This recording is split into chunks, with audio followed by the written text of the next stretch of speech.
Welcome back, ladies and gentlemen. What could be the final map of tonight's proceedings in the EU side of the qualifier? You know who's not going to get welcome back? You in chat, Metis. I got timed out for saying dust sucks. Yep. What can I say? Not biased at all, of course. You've proven my theory. I'm not even a mod in chat, and you are, so I'm going to call bias. Right Get there. kicked. How's it feel? I'm done. I'm just done. Alright, I'll unban you. That's just got a modded get absolutely bodied. Anyway, here we go. We're live into the action. First round of Inferno. I can't wait to cast this first time since the rework. And Deadfox is going to land the headshot from Apps. So Hachi is going to get what before he gets traded out. Banana, he's under hot contention. And it's going to be 0-1 health. Who is still alive and kicking. Here comes the USP taps. Bondik's got another one. That's going to pretty much put all the pressure on Kashanda's shoulders as he's going to try and clutch this 1-on-3.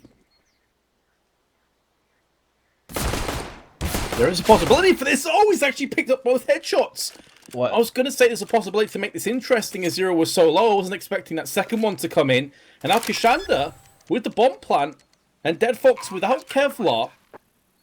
I mean, he is pretty much a prime target to just get wrecked by the Glock up close and personal. He has a HE. But that's pretty much all he has going into this. Doesn't even have a kit to use. And Kashanda has been spotted, but is going to try and use the positional advantage and run away back into ruins again. He's just playing the mind games with Deadfox. He's going to tickle on the bomb, cut round, and Kashanda's clutched to 1-on-3. Get wrecked.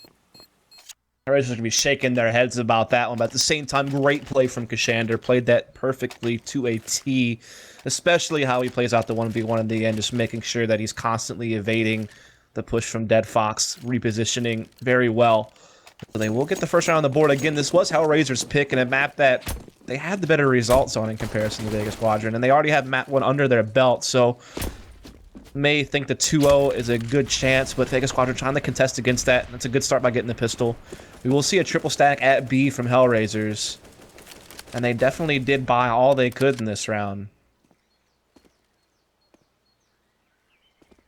Yeah, that has got to be a collective facepalm.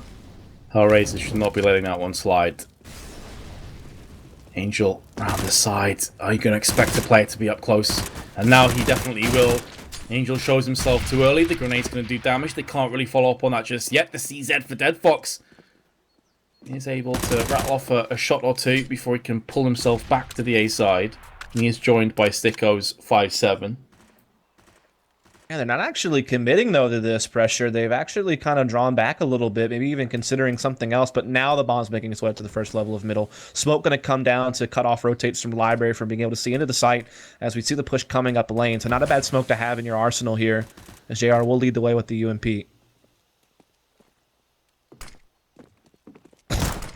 That was a weird stuff. Yeah, smoking into pits, not really the most effective one, and Deadfox can now get the shot in the backside. Sticko's 5-7 can't quite go to town, and Vega Squadron do pick it up. And again, coming into this, we don't really know if either of these teams are particularly solid and efficient when it comes to Inferno. Sure, Hellraisers have some really solid results against G2 and Envious, but how do Vega Squadron come into this one? Could be pretty rough going. So getting that first pistol, very important. I'm going to make sure they jump on top of this 3-0 lead by taking this round down. And it is going to be a full-on eco. And as a result, they're just going to charge straight down mid. This should be a complete slaughter as Bondik is taking damage from the left-hand side. He is going to get a kill before falling. But now Sticko, all that remains, and not for too much longer. So basically a flawless 3-0 start here for Vega Squadron off the back of a big clutch 1v3. I believe that was Kashanda at the very beginning. So that'll definitely put Vega at a good spot. And again, when you go down 0-3 like this, it's a CT and your guns are more expensive. Sure, you can buy it now, but you're right back to saving basically and at that 5-0 situation if you can't come up with the first gun round. So this is really big. Again, Hellraisers wanted to do the triple banana pressure at the beginning with the smoke down deep, and this is definitely something that you saw time and time again on older versions of Inferno. But look at this, Deadfox just stuffs the mid push with the UMP. The perfect angle, the perfect position to use the UMP in. shredding through. Kevlar AK'd up Vega Squadron members.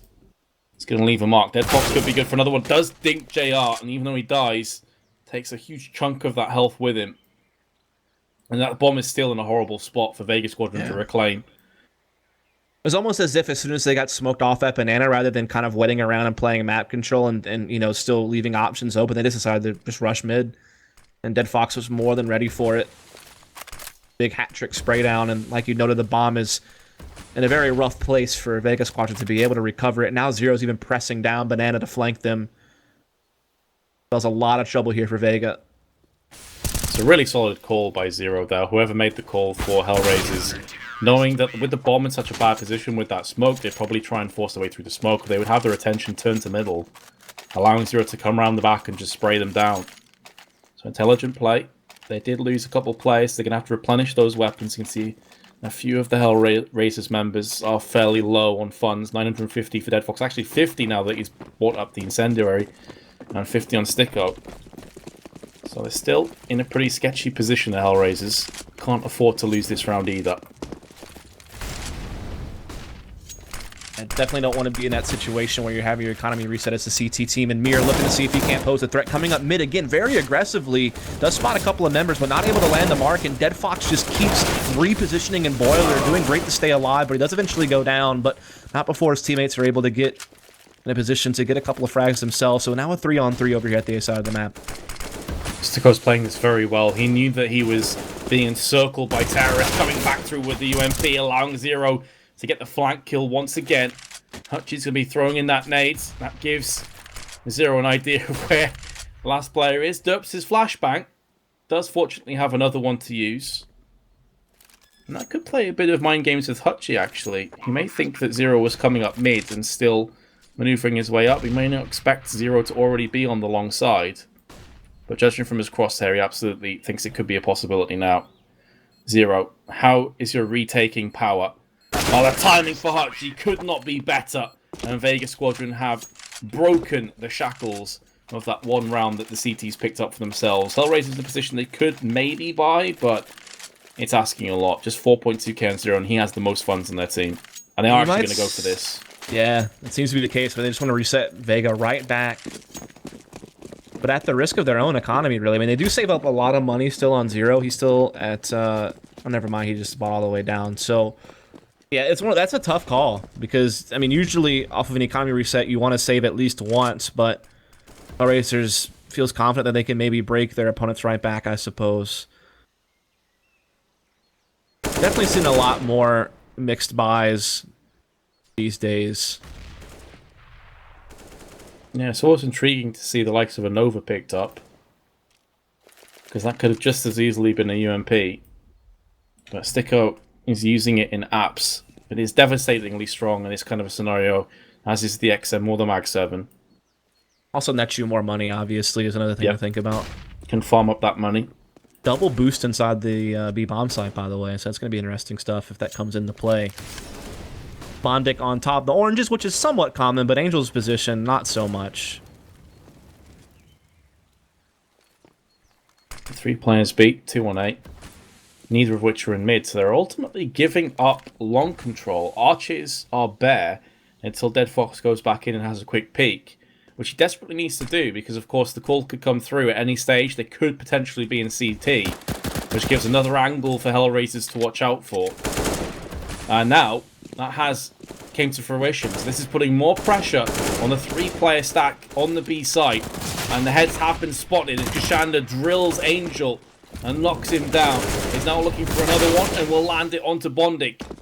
And you're seeing the issue there, not having Archer's control in a nutshell. It just allows Vega to wrap themselves around the back. And now Hellraisers have to save the Nova and the CZ.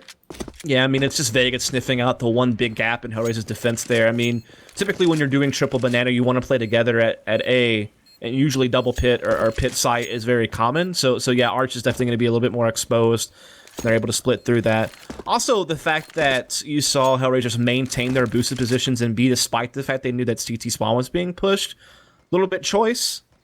I mean, you're basically just wide open exposed to those people coming through spawn. I mean, sure, you're thinking you can get the jump on someone pressing banana, but otherwise you're just way out in the open and vulnerable. So maybe they should have thought to just kind of fall off of that and just kind of play inside the site a little bit better. I'm not sure it would have mattered, but Vega now building up a nice lead, 5-1. Money's still very low for Hellraisers. Obviously, they forced into that round, so money's still very tight.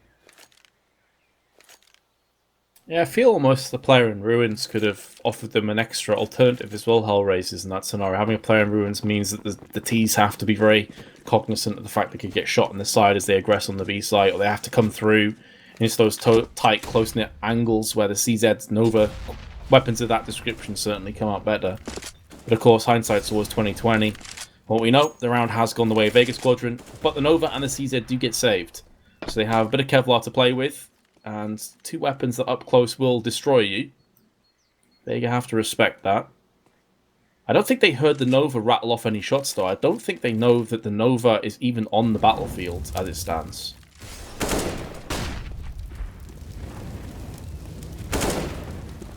See what Chopper can do with. He's going to deal with a little bit of a boost here. It's at the site. It just gets both of them. No problem. Nothing cheeky going to happen there. So that's basically a free round here for Vega Squad. Just Stico is going to be able to get the shotgun kill at least. Basically make the Nova almost pay for itself. $300 shy. And an AK in his back pocket too if he wants to save it.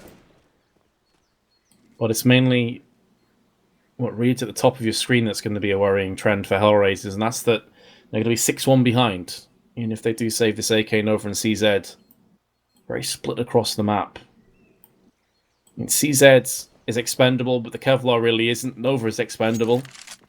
They will have a solid buy into the next round. I doubt they really want to hold on to the Nova if they have M4s on the table. But we shall see. Up comes Bondic with his Nova. He wants to get the exit frags. This is what I was expecting to see right here, right now. He has missed that first opportunity. JR's very close. They don't want to get anywhere near that Nova. Play at range where it's much weaker. And down goes Bondic. He will not get any kills for his efforts. This has definitely probably not been the start that Hellraisers wanted on their map pick, I would imagine. So Vega Squadron doing great to kind of chip away at Hellraisers, despite the fact they lost that first map, and was a pretty decent game, I thought. And that was like the map that they were, hoping to win. It was their pick, the map they had the advantage on. Maybe fighting back against Hellraisers on their map pick is, an option. They're certainly off to a great start. 6-1's the score. We do finally see Hellraisers back onto a bye, but still no op in play. Still 0 with the FAMA, so they still haven't had like a full comfortable buy across the board just yet. Like they've always been limited in one area, whether it be utility or whether or not they have an op in play. I mean, they haven't had an op yet this game, is the point. So always playing from the back foot is definitely worrisome.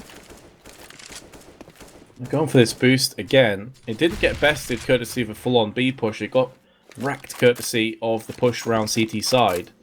So maybe thinking it still has a viable amount of impact if the B site does get aggressed on. But as we can see, Vega Squadron setting up for an A hit. Smoke's coming over on the Archer's side, trying to cordon off some of that vision. Molly into quad. Nobody's home. But they are at least clearing out the angles and getting that much closer to the A site. 50 seconds to go, and still options on the table for Vega Squadron.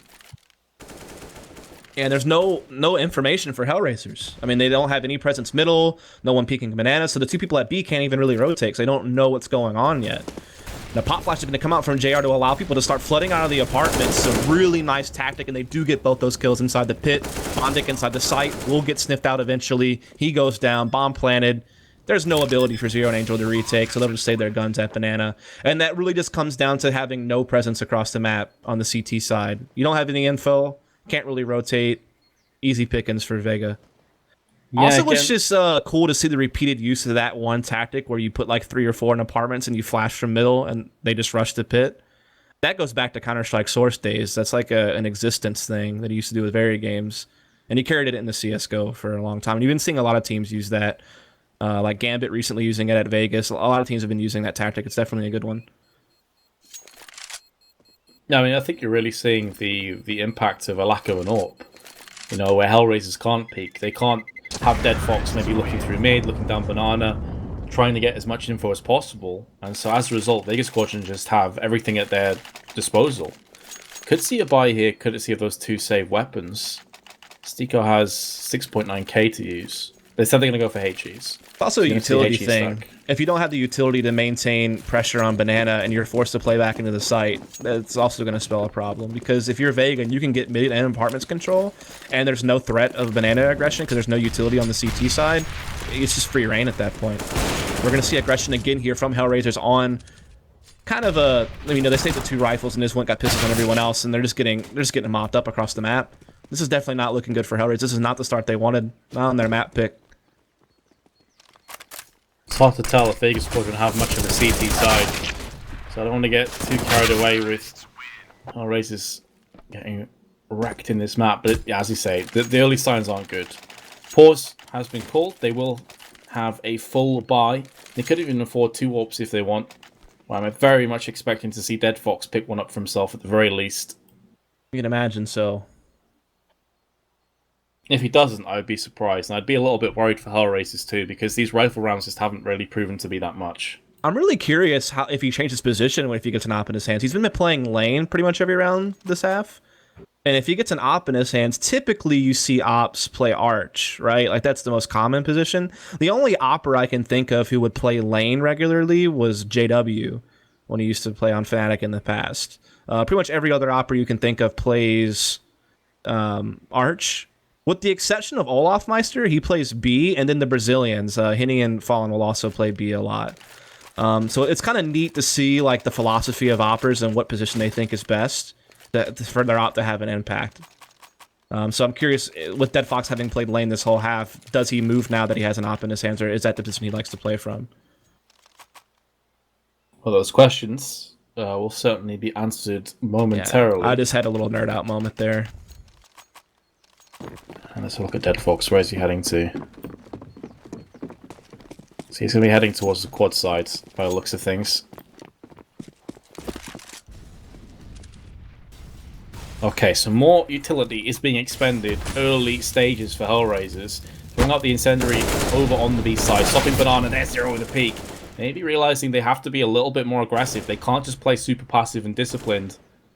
Because Vega Squadron clearly have the upper hand when it comes to those executes. I think that's the first time we've seen Hellraisers actually pick up the first frag in one of these rounds. Yeah, it's like one of those awkward moments where Chopper thinks he got the jump on them because he got past their smoke, so he wants to play and kind of try to catch them off guard. But at the same time, he's isolated from the rest of his team, so there's no trade ability. So if he does get peeked by 2 people and he goes down, no one can trade that back. And so that's kind of the trap he fell into. So Hellraiser's going to be up 5-3. And this really should be around for Hellraisers now. Like, you got to close down a 5-on-3 in a situation like this when you're down like they are. Yeah, there's no excuses not to win from this point. Vega have just got to be bullied out of this round. They still have JR, Hutchie, and Mia left. That nade could do serious damage to Angel. Could even finish him off. No, he's down to just 19 health, but that's more than he's requiring to maybe tee off a few frags. That's the first one, and a second as well, alongside the help of Zero. Angel going to be hiding in the smoke. JL going to push straight through it. Lands it onto Angel. It's going to be a free kill due to the fact that the smoke there stopping any avenged kill. But of course, he has to push through that smoke eventually. And that's in the embracing arms of Zero. So, Hellraisers, that will be their second round on the board. Yeah, things will certainly get a lot more interesting now that Hellraisers actually has the utility to challenge Banana properly. To be able to smoke it at the bottom, to be able to use incendiaries and flashes to do damage or chase people back or be able to peek actively. That's going to be something that Vega hasn't had to deal with throughout this game because they've always been able to keep their money limited. So these triple banana pressure plays could certainly change things up and make it a little bit harder for Vega to work control of the map. We are once again going to see the incendiaries coming down here from Zero and company. Unfortunately, they just wasted both of them inside of a smoke. Yeah, that does allow them, though, to play more of an aggressive position on Banana, as they now smoke down Banana. Dead Fox is going to have some words with the rest of his team, like, guys, how the hell has Mia picked me off? Mia does die afterwards, but that's a big pick for the terrorists. That's the upper down. And Chopper's already wrapped around Arch as well. Bondik's in a sticky situation at this point inside the site. He will be able to get Chopper down. That's going to be it, though. He does get the dink off on the Hutchie, but the bomb's going to go down. And it's going to be a 2v3 retake. They don't have kits that will help them. They don't really have that much utility. Let's see what Angel's got for us. Not a great deal. And after Hellraisers get themselves back into winning ways, they have been cancelled, neutralized mitigated almost instantly. Zero going to save his AK. Vega Squadron's dominance does continue. Koshanda 11-3. Pulling away from the pack. Very well played here, Vega Squadron. Looking great on Inferno. Absolutely. I mean, again, when you were looking at this beginning, you were thinking, all right, like Hellraisers has done great work. They won the first map. They're on a map that they like, that they've picked, that they have the better results on. But short of winning that one pretty decisive gun round we just saw in the previous round, it's been all the Vega Squadron. And now they've had their economy reset. And so that's even a tougher pill to swallow because now, yeah, sure, you can buy up pretty well here, though you're going to be a little bit limited, obviously, FAMAS only on Bondic. But if you lose this, you've got nothing. And that's where Vega just has pretty much an overwhelming lead from the T side of the map. Because right now, it's still really hard to tell what the sidedness of this map is. Because it's only been played very little. Yeah. Certainly the case. It's hard to see if maybe Vega Squadron on track for a standard sort of half. Things, of course, will change as the meta changes. But for the time being, there's a lot of damage being inflicted on the banana side. Hutchie's going to try and spam through the wall. Zero is there, laid in wait for the AK-47. I'm going to try and preemptively spam through, see what he can get done. FAMAS kill is the next one in. Angel just darts around with a 5-7, and he will take down the kill. So, JR left alive with 3 health, and he's in banana. Just had the bomb on his back, so at least doesn't have to worry about going to reclaim that or something like that. In time, there is certainly a lot of that on the table as well. And he's picked the site where there's only one player. But will he be able to get his scope in on the boosted position fast enough? That's going to not be the case. Angel takes it 3-9 in favor of Hellraisers. They do survive the money reset, so to speak. They do put another round on the board, but they really need to win out, I feel like, to feel comfortable at this point. Even winning out, they probably aren't still feeling that great about this half. They feel like they probably should have gotten more. But gotta do best with the situation you're in. Especially when you consider that Koshanda pulled off a crazy 1v3 clutch in a pistol. Things could have gone so different if Hellraisers just buckled down and won that themselves. It's going to be in the back of their minds, maybe. They're going to focus on the here and now. Dead Fox once again on the quad side. Showed the last time when he had the AWP, he went there. No change for the time being. Now, last time he did get picked off from apps. It could be a hotbed of contention. Zero's going to trade out with Chopper. So vitally important that at the very least Hellraisers got a kill back and kept a player on the V side. If not, they'd have had to have rotated Bondic, who is now currently playing on Arches, round to B. That would have left A very vulnerable. So a key kill does go the way of Hellraisers, but now apps control is being assumed by Vega Squadron.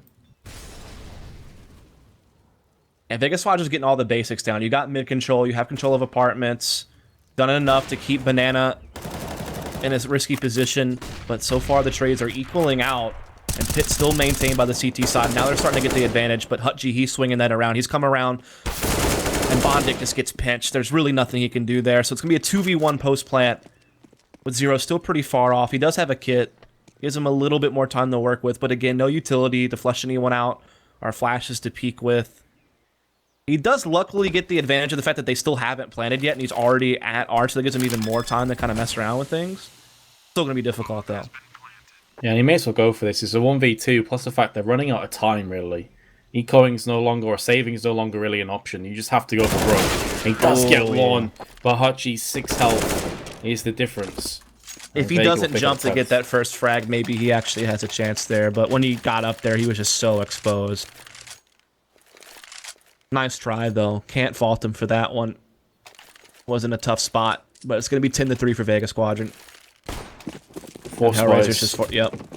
Yeah. Again, it's because they need rounds. Saving for a potential 11-4 is really not good enough. They need a 5th round here. 4th and 5th, of course, I mean. And now just going to be running straight down mid. Sticko is going to get a kill to Chopper. But Hutchie from the side of second mid. Originally started spraying, decided to slow things down, chill a little bit, and gets the 1-tap. Sticko, next player to fall, and it's an easy sweep for Vega Squadron. That's a good maneuver by Hutchie to kind of realize what was going on with the middle push and being able to kind of get along the side of it by pushing through T apartments and getting a couple of kills from that position. Kind of alleviates the pressure that Hellraisers were putting down their throat at middle, so that's going to give Vega an 11th round.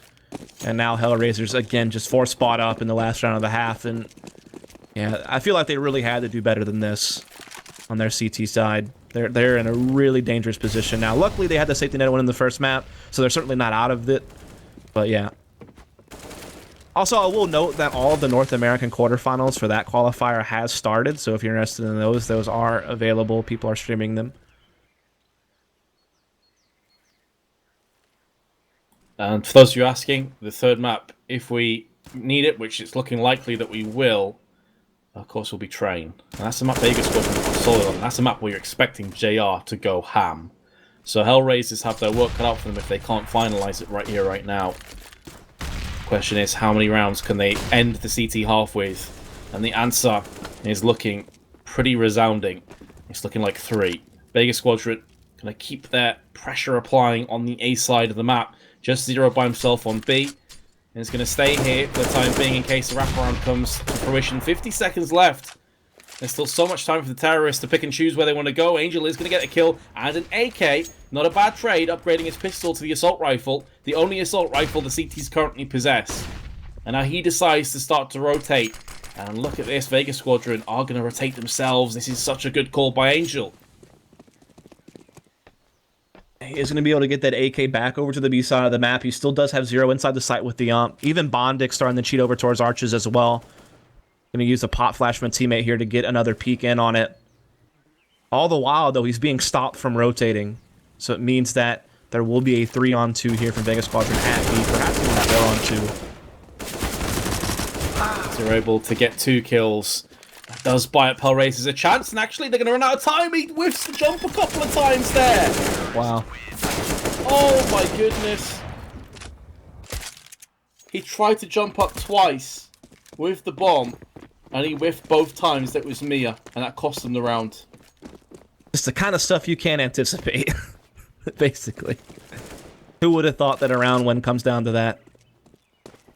Granted, it wasn't a foregone conclusion they'd win the round if they got the bomb down, but certainly at least it would have given them a chance. Maybe hop onto some KZ, mate. That's rough. Yeah, it really is. But 11-4 still. You can be Yeah, like, yeah. oh, well, we still got 11 rounds on our T side. That's pretty awesome. It is pretty good. I mean, that was a nightmare half for Hellraisers. Like, everything that could go wrong basically went wrong. I mean, think about it. They lose pistol, right? So you're down 0-3. Okay, so then you win opening gun round. Oh, then you get your money reset immediately. Then they got their money reset 2 more times before the half is over. So you lose pistol and you get your economy reset 3 times and you're on the CT side. Get wrecked. I mean, what are you supposed to do? They had an op 1 time the entire game on Dead Fox, and he died, like, pretty much immediately, the 1 chance he had with it. So, that's just, again, goes to show you how important economy is in this game, particularly on CT side. Especially on a map that requires so much utility to have map control. Like, if you want to be able to dictate the pace at Banana to free up your rotations more, to be able to cheat a 4th player over to A, or be able to, like, do 3-man aggressions at B to actually flank middle, or just whatever it is you want to do, you got to have utility at your disposal to do that, and they rarely had that option either. Yeah, which is another reason why that Kashanda 1v3 was such a heartbreak. Because that could have kickstarted their CT side. They could have started to get that economy chugging along.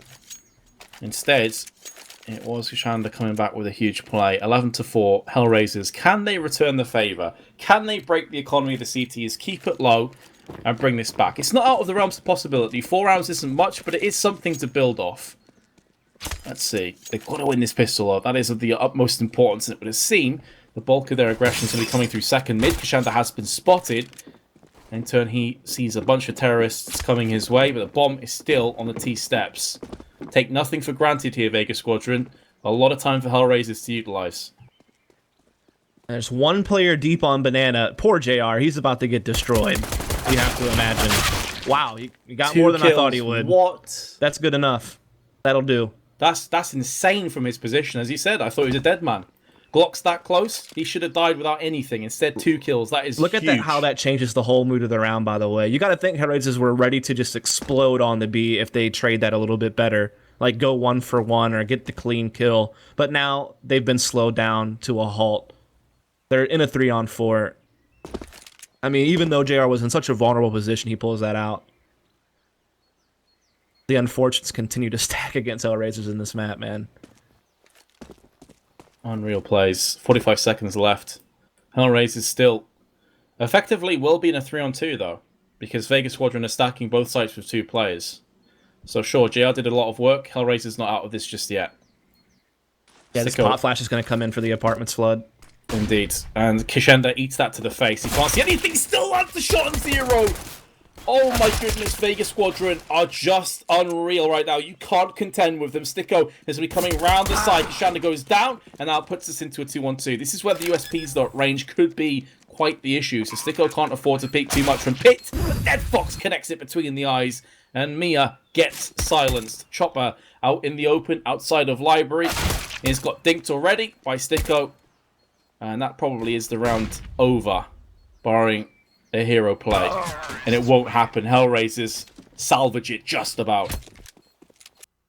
Yeah, again, well played 3-on-2. Like you noted, it was basically a 3-on-2. Other 2 people were pretty far apart. Didn't really have any information on Banana anymore after JR went down. They just had to kind of play the numbers. And again, that pop flash setup into pit control can be very dangerous. Even on gun rounds, be on the lookout for that. A lot of teams using it. You can thank existence for that. His legacy still lives on, even though he's not on a top team. One day, I believe. LDLC are in the running for the qualifiers for this event, right? And they got knocked out, I think, yesterday. Yeah, it may have been. I'm pretty sure they did. I remember him tweeting it. Seemed quite disappointed. Unfortunate, but as you say, legacy lives on. Vega Squadron have ate quite a bit of damage. Share, of course, opting for nothing in this round. Wants to get that orb as soon as physically possible.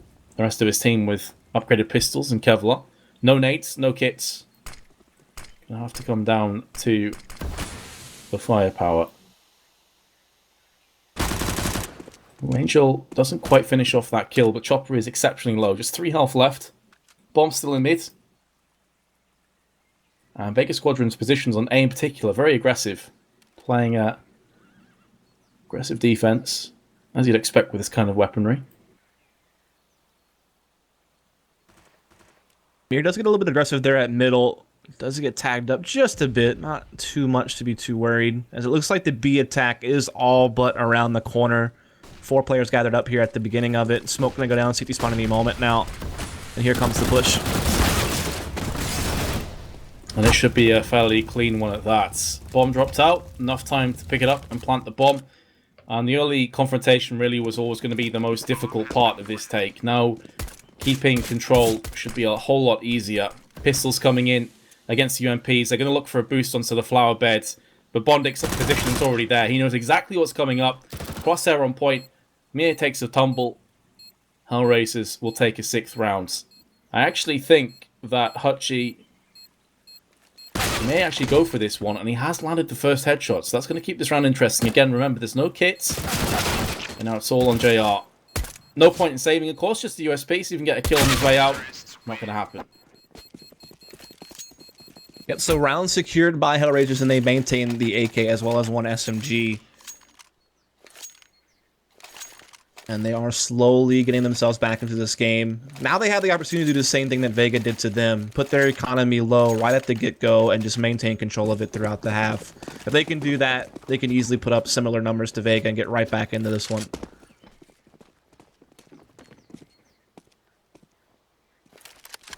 Gonna be a huge stack on B. Yeah, again, kind of understandable why they go for this stack. Full USPs. I think Hellraisers will have a pretty good mind that one of these sites is going to get stacked on. It's just a case of that 50-50 call. Nading on sandbags, making sure no one's there. They actually did slightly whiff that molly, but stick those. The UMP is going to bag 4 kills. That is money in the bank. Angel's AK drops can be salvaged. And Hutchie's USP, which is all by his lonesome. Billy no mates over on the A side.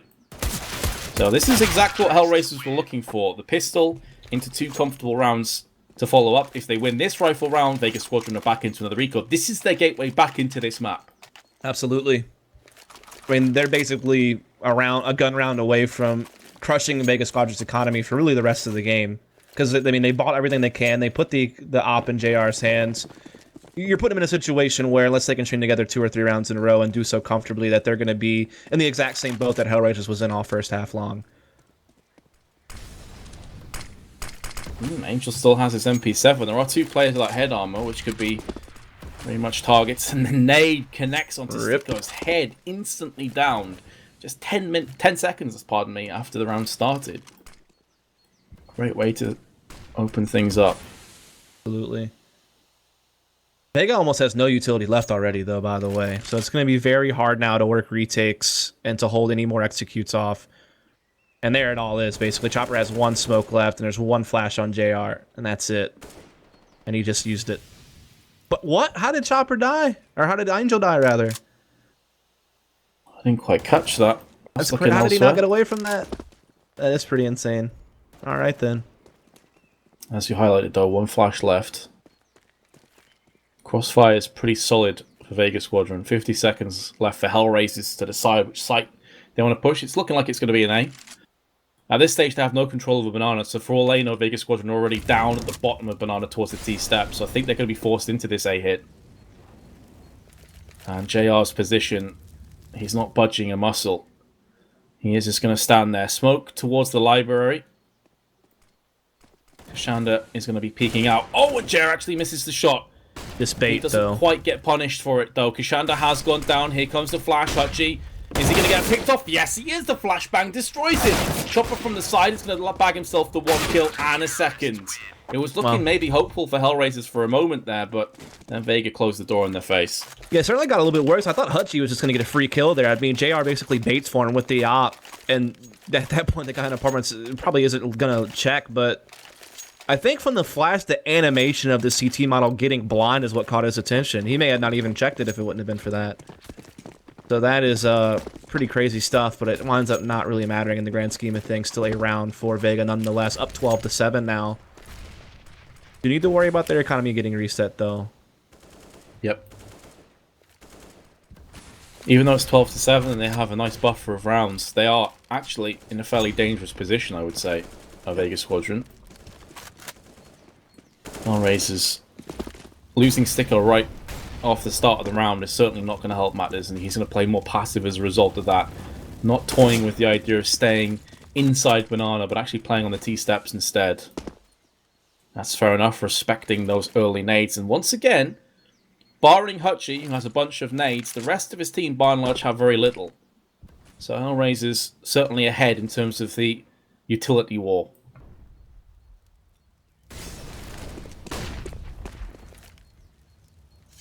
So, I mean, just slow stuff here from Hellraisers. 4-man stack on the A-bomb side here. It's just Chopper over towards B.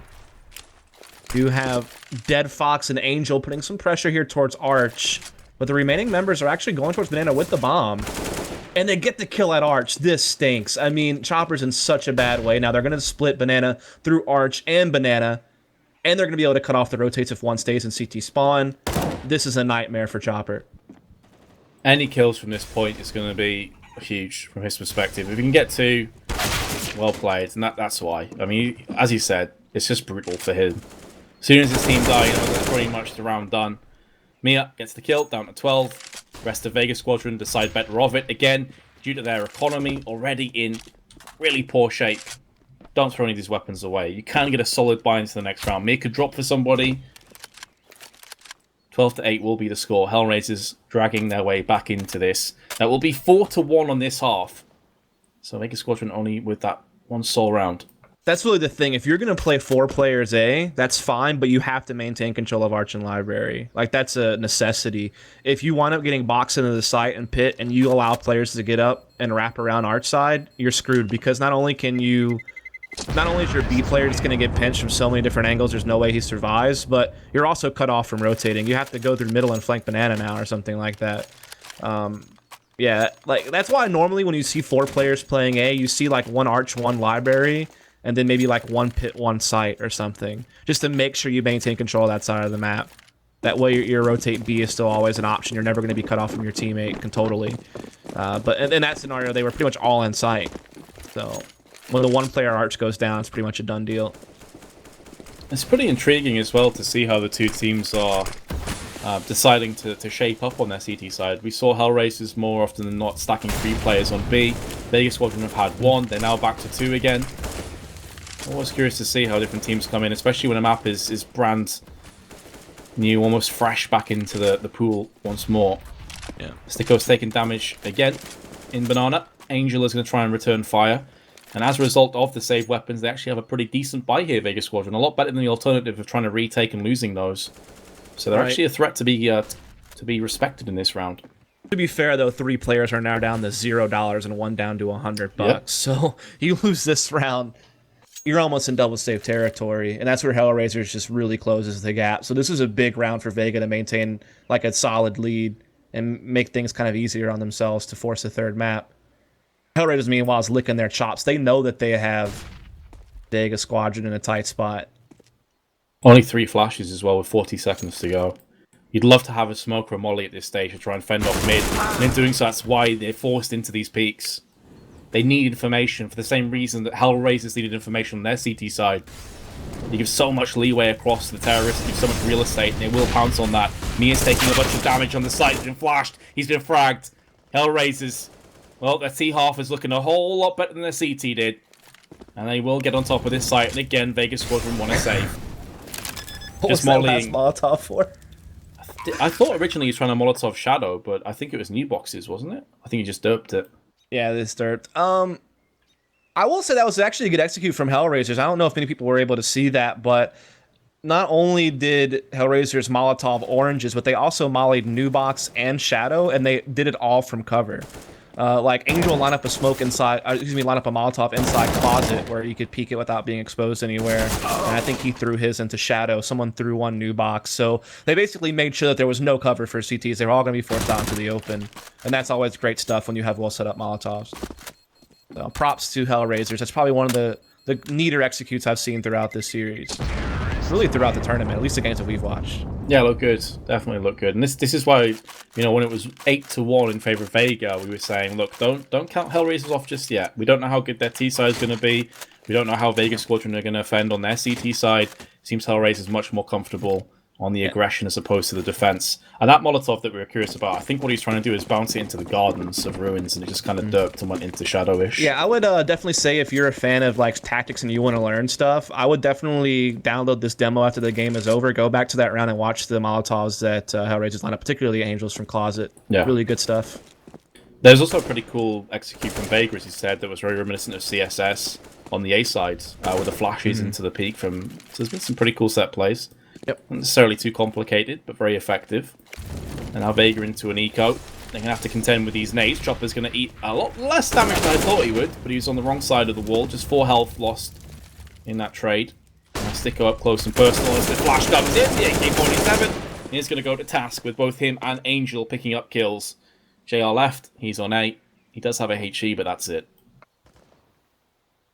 That's going to be a 10th round for Hellraisers. All of a sudden, we got ourselves a ball game, as Americans would say. It's gone from being just a dominant score from Vega to now Hellraisers being right in reach of tying this thing up. And remember, they do have the first map victory under their belts as well, so they're just a few steps away from perhaps 2-0 in this series and getting that slot for Austin. Again, they would be among G2, Heroic, and Gambit as the EU representatives to DreamHack Austin. For North America, it was Cloud9, Immortals, and Liquid that were invited, and the qualifiers for the 4th slot for NA are going on as we speak. They're in the quarterfinals. Yep, so 2 teams will progress through today to round off the list, as you mentioned. This, of course, the finals for EU. The last map, if you guys just joined us, it's 1-1. All rests on this. At halftime, it was 11-4 in favor of Vega Squadron. This half has been very one-sided. Even though Vegas still have a 2-round buffer, that could quickly change. Hutchie with 1 kill gets picked from the side, and Hellraisers taking full control over A. There is still JR who's moving over on the Archer's side of the map, but he's going to go down next. Now the rotation is here, but is it too little too late? Kashan is going to take point. Ooh. Does get the cheeky shot onto Angel. Fortunately for him, Angel was very low.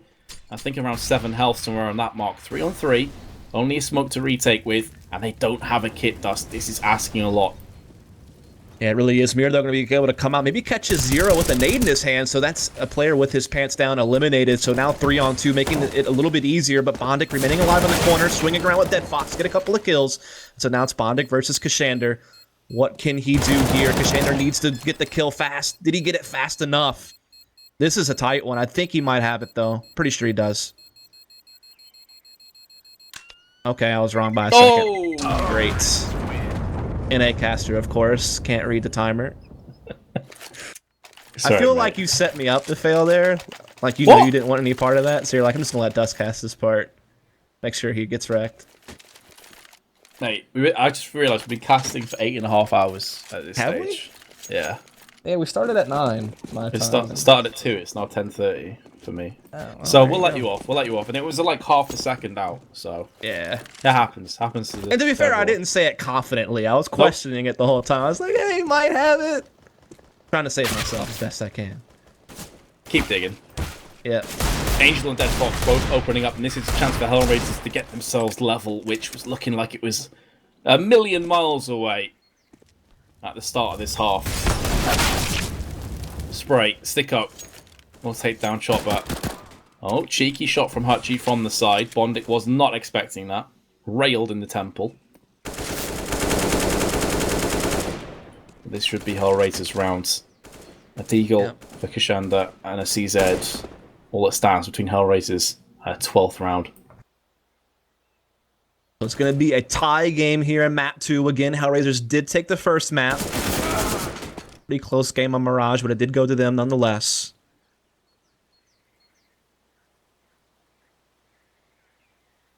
One health. To be fair, I think Hellraisers was kind of the ones we thought would make it through in the end. Yeah. Especially with Mouse Sports, this whole situation using a stand-in for some of the qualifier was kind of dicey what was going on with them. Never can really count out Vega and Kingwin either, though. But Hellraisers is definitely kind of on the top of my list, and so far they're shining through.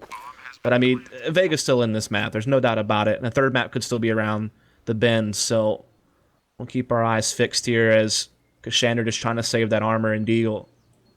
I mean, let's recollect here, Dust. It was Godsent, Hellraisers, Vega Squadron, Kingwin, iGame, 3 more teams. Big, yep, that was another one.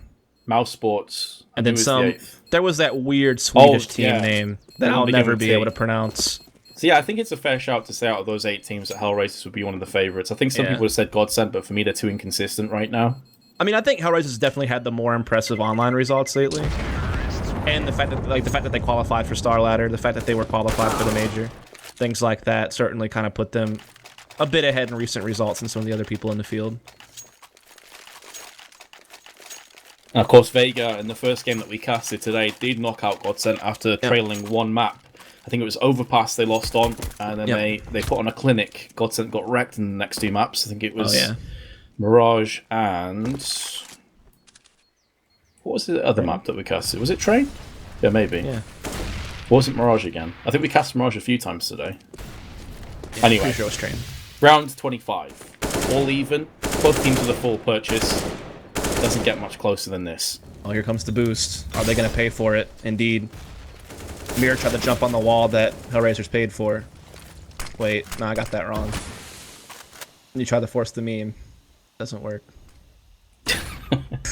You never force memes, man. Delirium, of course. Setting in. Yeah. First pick goes to Hellraisers. 1 round so far on this half for Vega. And to put that in context, 8 for Hellraisers. Oh no, JR. He's going to rotate, and this could be at the detriment of both Kashanda and Hutchie. They're now left all by their lonesome, and there's 5 angry terrorists potentially going to execute against them. We do have Zero eyeing up the apartments for now. We have a couple players gathered up over here towards the middle. Dead Fox lining up some type of smoke over here towards our side. Bondic getting control of Boiler. But definitely looking to just attack up lane here. Kashana doing a good job of getting the first kill, getting back, getting intel. But still, JR is a little bit slow to rotate. He's not going to get there in time. It doesn't look like. Quad has been a consistent factor for Hellraisers. They've walked through here a number of times. Angel. Oh, he should have done better. Is that going to cost them dearly? Appears not. Zero with 2 kills and the bomb. Now I'm going to be able to get planted on, albeit with both terrorists quite low. That smoke, not quite good enough to hold off the entirety of this side. JR could still see a little bit of a gap in the smoke. That's going to allow the Molotov to land instead. And now JR is eating damage, has to retreat. And that will be the round to Hellraisers, who take the lead. Yeah, definitely a close round there, because Angel kind of got stuck in a weird way, but the rest of his team does pretty much come through almost a team ace, and they'll get it 13-12. It's kind of crazy. Angel only just took one extra step back for JR to be able to see him with the op through the archway. Unfortunate. Just one little footstep makes a difference, but not enough for Vega to win the round. As it will be 13-12 for Hellraisers. They do save onto this op. It also saves a kit and armor. So that will certainly help things along. And they've been on max loss bonus for a while now. But it's not where you want to be stuck on if you're the CT when it comes to needing utility and being able to keep an op in play regularly.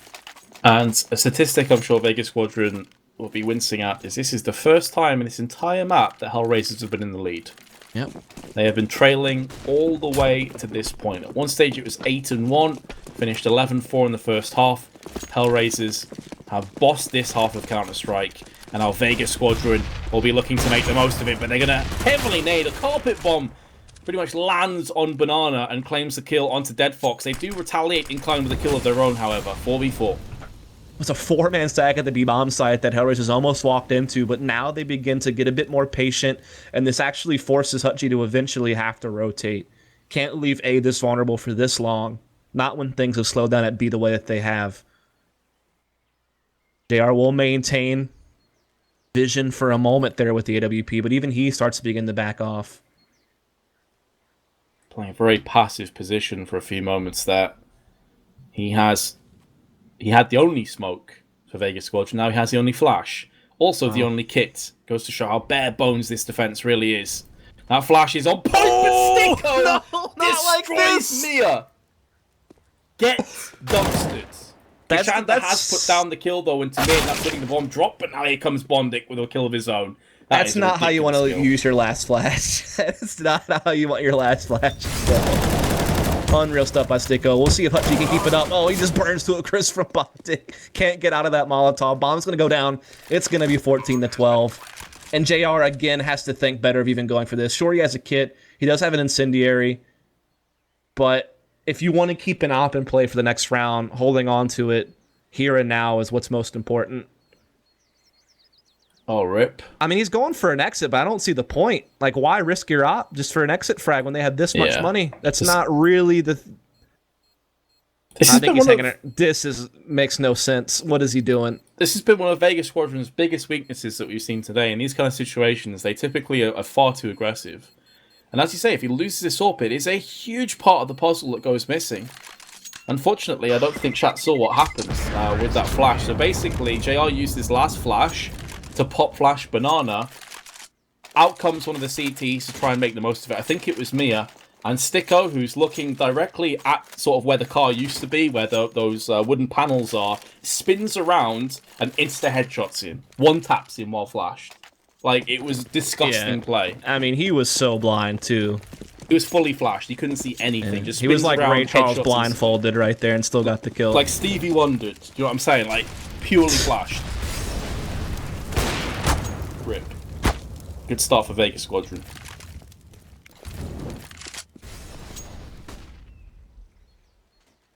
Is indeed the start that you wanted. I mean, the op that was saved from the previous round is actually put to use to get a kill right away.